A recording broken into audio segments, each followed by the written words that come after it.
모 위원장입니다. 오늘은 1억으로 고시원 성공하는 조건에 대해서 말씀 나눠보려고 해요. 1억, 1억, 1억. 일주일에 몇 번 출근해서 1억 투자해서 한 달에 얼마 벌겠다. 아주 공식처럼 성립되어 있습니다. 위원장은 1억 예산을 가지고 오시는 분 70%는 돌려보내는 것 같아요. 왜냐하면은 안 맞는 사람이 1억짜리 고시원을 하겠다 찾아오기 때문이에요. 저 또한 1억대 올 미니 고시원으로 시작을 했고, 그 1억짜리 고시원이 얼마나 어렵고, 이런 사람은 안 맞겠다는 결론이 나왔기 때문에 돌려보내는 것입니다. 반면, 좀 나이가 어리고 절박하고 장사 경험이 있고 소환이 좋은 사람은 1억대 고시원을 해도 된다. 이런 상황일 경우에는 위원장은 과감히 밀어붙입니다. 성공할 가능성이 크기 때문에 밀어붙이는 겁니다. 자, 그러면 1억으로 성공하는 고시원의 조건은 어떤 게 있을까요? 위원장은 두 가지로 나눴습니다. 첫 번째, 미니룸 고시원을 해야 됩니다. 어설프게 1억을 가지고 내가 혼합을 해야겠다, 원룸을 해야겠다, 그 생각은 지워야 됩니다. 1억대의 혼합이나 원룸, 초반이겠죠? 미니룸 예산에 해당되는 게 나오면은 뭔가 함정이 있다. 그만큼 경쟁력이 없을 경우가 많아요.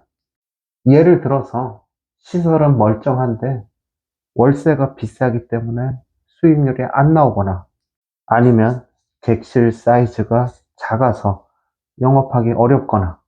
그럼 어떤 미니룸을 해야 되냐면은 권리금이 비싸고 객실 수가 적은 미니룸을 선택해야 된다. 많은 분들이 함정에 빠지기 쉬워요. 미니룸을 해야 된다. 그러면은 객실 수가 많은 미니룸을 해야 되지 않느냐. 천만의 말씀입니다. 객실 수가 많은 미니룸은 객실 사이즈가 작을 경우가 많다. 예쁘게 꾸며도 안 돼요. 마케팅 용 써서 해도 안 됩니다. 객실 사이즈가 작기 때문에 방 개수가 50개, 60개 있어도 그 고시원은 방 개수가 허수이다. 객실 숫자가 작은 미니룸을 해야 됩니다. 객실 숫자가 작은데 권리금이 비싸다는 것은 그만큼 그 미니룸 고시원에 경쟁력이 있다는 소리예요. 따라서 어느 정도 입지가 받쳐주면은 객실을 조금만 꾸미면은 객실 사이즈가 경쟁력이 있기 때문에 영업이 잘 될 가능성이 크다. 만실로 갈 가능성이 크다. 만약 권리금이 비싼 미니룸이 아니라 권리금이 아주 바닥까지 간 미니룸도 선택을 하면 안 된다. 갈 때까지 간 거예요. 빨리 작년에 신축업자한테 팔아서 권리금 어느 정도 챙기고 넘겼어야 됐는데 못 넘긴 겁니다. 경쟁력이 없기 때문에 영업을 해도 안 되고 신축업자한테 넘길 수도 없고 진퇴양난에 빠진 경우가 많기 때문에 그런 고시원은 선택을 하면 안 된다. 따라서 미니룸인데 어느 정도 권리금이 붙어 있으면은 어느 정도 경쟁력이 있을 거라는 판단을 가져야 된다. 1억으로 성공하기 위한 두 번째 조건은 고시원의 전통 수요층을 노려야 된다. 미니룸 고시원 잡아서 공사해서 마케팅해서 억지로 현대 고시원으로 바꿔야겠다는 생각은 버려야 된다.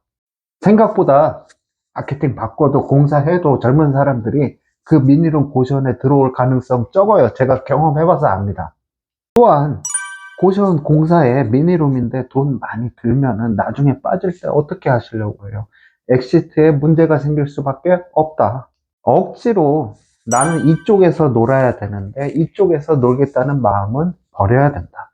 따라서 1억대면 미니룸 고시원을 해야 되는데 1억대 미니 고시원에 많이 전통 수요층이 많은 입지의 고시원을 선택을 해야 된다. 그리고 거기에 맞게끔 마케팅을 하자. 블로그 하지 말자는 소리예요. 우리 입실자들이 대부분 오프라인 수요층인데 블로그 많이 해서 그 고시원이 현대 고시원 입실자로 바뀌는 게 아니고 이러한 입실자가 살기 때문에 이 사람들 대상으로 효과적인 마케팅을 해야 된다. 따라서 여기서 제일 중요한 거는 전통 수요층이 많이 사는 입지의 미니룸을 선택하는 것이 맞다.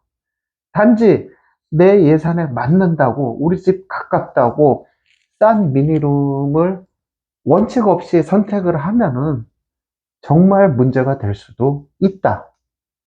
예를 들어 볼게요. 미니룸 고시원인데 입지 자체가 인력사무소랑 연계될 수 있는 미니룸 고시원이에요. 온라인으로 어설프게 마케팅 하는 것보다 그 인력사무소랑 연계를 하는 게 오히려 더 방을 채우는 게 좋다. 월급 150만 원까지는 그런 분들이 미니룸 고시원에 살더라. 온라인 마케팅보다는 현수막을 새로 한다든지 아니면 안에 있는 입실자를 대상으로 고시원을 좀 소개 좀 해주세요. 입소문 마케팅이 오히려 더 효율적일 수 있다. 결론 내려볼게요. 미니룸 고시원을 내가 뒤엎는다는 마음으로 예쁘게 만들어도 70%는 기존의 오프라인의 전통 수요층이다. 내가 홈페이지를 만들었기 때문에 기존 홈페이지가 없었으니까 30% 정도는 이 기존의 전통 수요층에 양념을 친다는 개념으로 손님을 땡긴다는 개념으로 밸런스를 맞춘다는 개념으로 가야 된다. 왜냐하면은 마케팅을 새로 해도 예쁘게 해도 이 전통 수요층을 바꿀 생각이면은 그렇게 좋지 못한 접근이다. 자, 1억으로 고시원을 성공하려면은 첫째, 미니룸 고시원을 해야 되고, 둘째, 전통 수요층을 타깃으로 해야 된다. 이상 결론이었고요. 고시원에 대한 궁금증, 조금 더 알고 싶으신 분은 저희 교육에 참여하시거나 면담 신청을 하시면 될 것 같습니다. 이상입니다.